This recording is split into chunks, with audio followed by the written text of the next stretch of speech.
يا جماعة لو جربتوا الوصفة دي هتعملوها كل يوم من حلاوتها. بصوا الحلاوة والجمال. النهاردة عملت أم علي الكدابة. أم علي يا جماعة غرقانة غرقانة جبنة. بصوا النهاردة هلعب في الثوابت، يلا شجعوني وقولوا لي سلم ايديك يا بنوب، عشان هزعل منكم لو محدش قال لي سلم ايديك. وقولوا لي بقى الوصفة حلوة ولا لا. أول حاجة كده طاسة على النار، نزلت بقى بالطاسة وعليت النار قوي، ونزلت بقطع سجق أنا مقطعه زي عقلة الإصبع كده. بعد كده بصوا السجق بدأ ياخد التشويحة وبدأ ياخد لون، وبدأ ينزل السوائل اللي فيه، دي خطوة مهمة جدا. بعد كده هنزل بقى ببصلاية مقطعها مقطعها مكعبات، بس تكون مكعبات كبيرة شوية. عايز اقول لكم ان الوصفة دي ممكن كمان نعملها بفلفل الوان او بطماطم، يعني زي ما انتوا عاوزين. انا بصراحة لقيت الطماطم غالية، فكان عندي كاتشب فحطيت معلقتين كبار من الكاتشب.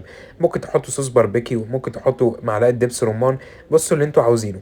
بعد كده هقلب بقى الكاتشب بتاعنا مع البصل بعد ما تشوح مع السجق والسوائل اللي نزلت منه. تفتكروا بقى ام علي هعملها بايه؟ يلا قولوا لي في الكومنتات ام علي هعملها بايه، واشوف بقى مين فيكم شاطر. بصوا بقى عندي الطاجن بتاعنا، هبدا كده ادهنه دهنه سمنه حلوه. وعندي بقى الرقاق الناشف اللي انا هعمل بيه ام علي الكدابه النهارده، هبدا اخده وابدا اكسره.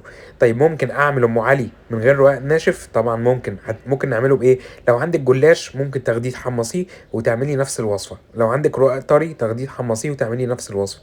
لو عندك عيش فينو ممكن برضو تاخديه تحمصيه وتعملي نفس الوصفه. بصي انا قلت لك بدايل كتير للرقاق الناشف. بصوا بقى الحلاوه والجمال، هبدا بقى انزل بمعلقه من السمنه. انا شايفكم متابع الكومنتات، لسه في ناس ما قالتليش سلم ايديك يا بنوب. ايه اللي منعكم؟ يلا شجعوني عشان اشجعكم وانزل لكم وصفات كتيره.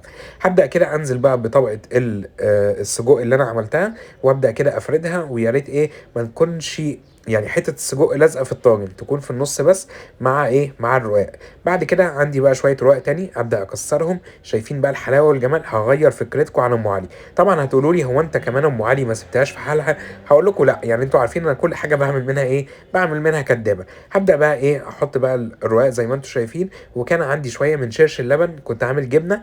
بدات كده اخد شرش اللبن واحط بقى فيه 3 4 معالق كبار من القشطه، وبدات افرد بقى القشطه الحلوه دي فوق فوق الطاجن بتاعنا. كتروا قشطه، هتبقى هيبقى طاجن قشطه.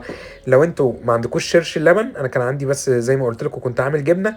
خدوا بقى اللبن العادي حطوه وغطوا بيه، طبعا اللبن لازم يكون سخن. وحطوا معلقه معلقه قشطه حلوه كبيره كده. وعندي شويه جبنه موتزاريلا حطيتهم مع حته جبنه رومي حلوه، وخدتها ودخلتها الفرن على درجه حراره 180. قعدت حوالي 10 دقائق ربع ساعه.